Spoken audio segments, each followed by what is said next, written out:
ono ye WOLOKOSO. WOLOKOSO mu weekend taxi. WOLOKOSO mu weekend taxi. WOLOKOSO mu weekend taxi.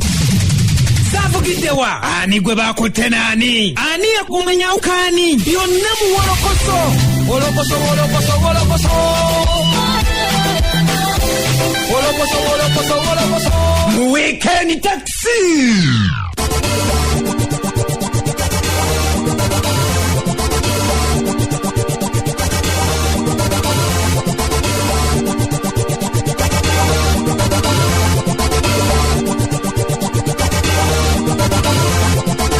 Kuchenda musamba kasisa tufema mavarali ya SIMBA mpalagoma enujede menkubuza kuyena josizira okula mpozi ngate otumbude nenkwaniriza mpozi ate kulubogola enungi enene bweti negambo wasuzotya ekintu kiri kitya ku dakika 8 mpozi zakaita ku sawa 3 ezokumakya ate tubira mpozi tuyingirawo ne WOLOKOSO mu weekend taxi amanyanze sula senyonga Mr. Mosquito Haji Titibya omuwati eranga mpozi esawa eno lokuba tuyina mangi nnyo sagala kubera mpozi ngate tuluwawo tutandikira butazi tugamba nti WOLOKOSO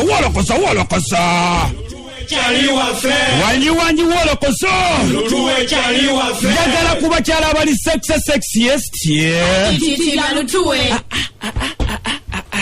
Assalamu alaikum Haji wafe omuwati Wa alaikum salam wa rahmatullahi wa barakatuh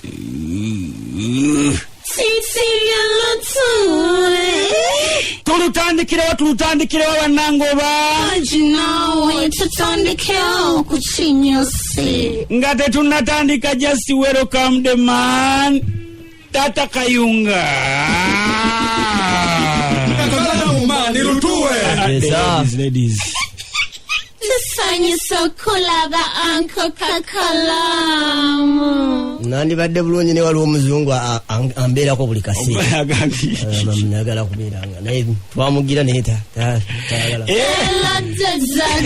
abaana kabakubuuze buli kaseera atuula wano Lutuwe En zei Hans Nielsen in Denmark, Ayagala, WOLOKOSO. muzungu WOLOKOSO.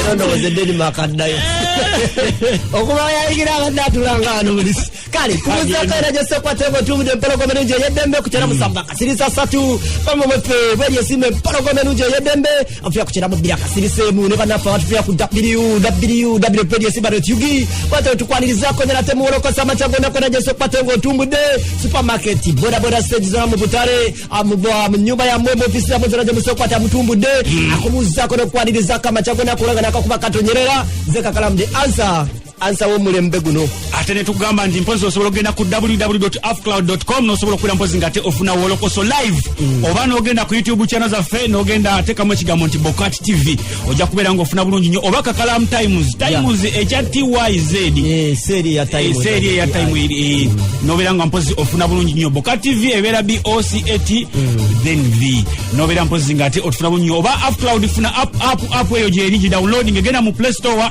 downloading app eyo Afcloud ojja kuba ngozi ng'otufuna bulungi nnyo kale tutandikiddewa ndowooza katutandikire wano kale ne tugenda mpozi ate ewa mwana mulenzi Ronald Mayinja Nyabo nkubira gamba peace for all for peace. Watani koku nchitegede.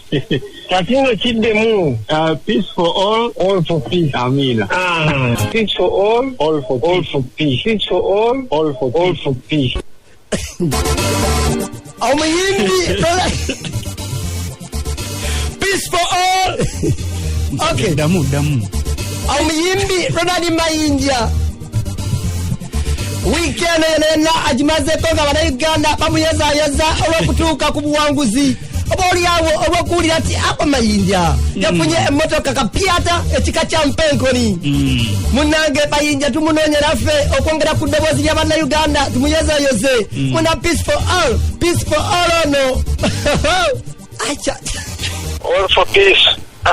Anna, mulabika omumwali baseevi. Ngamba mwagala mugambo omuntu ebigamba afe, omulye ennyama. Omanya olunyuma nga tebalugera ku ggwe. Luba lunyuma nga lusesa, naye luba ku ggwe. Ate leero gaakankube mwongereko ono gwe babyogerako naye nyongeremu ebyange. Oba oyagala afe omulye ennyama. Kati gwe bw'olaba ebyo ebifaananyi ebigatte, saana kwogera ku bintu ebyo kuba eggwanga linyumya naye nze gwe biriko bambulumi.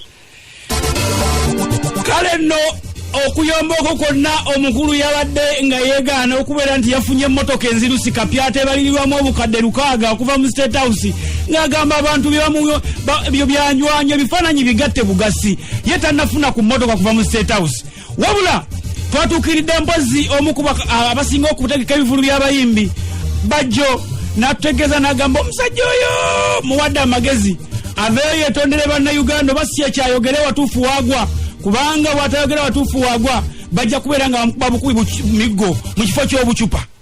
Nokola nenga mugambe omuntu wenkwafa mufi kubanga osota bakukuba bukubi ku mutwe ati agamba mwagala mumwogerera atondoka afe mulye ennyama temwagala Mayinja akole mwamagezi nga muganda we abeera agamba abantu saidi entofu gyali kubanga ndozolaba babbala mutete balinaako obusuba bebekulu bakusaasira naye byagenda okusimikira amannya abantu eyo bwate muve mu byobufuzi ndi wa peace for all owulira bwate ove mu politics obongo ekibiina kye kiraga tinava mu politics yagamba mu bannayuganda muve mu byobufuzi ebyobufuzi bituta obudde ng'amanyiraani ye yembwa naawe embwa ngejja wamanya agala tuve mu byobufuzi kakati Mayinja bw'oba oyogera naye mugambe bagenda mumukuba owulira bamulyenga omuntu omufu nga bw'agambye era yeetaaga kulya buli kubanga omuntu w'enkwe balya mulye omuntu w'enkwe taba na munne ono ye wolokoso mu weekend taxi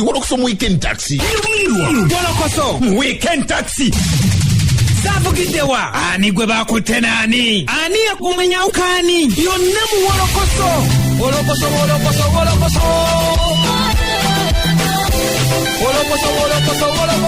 mu weekend taxi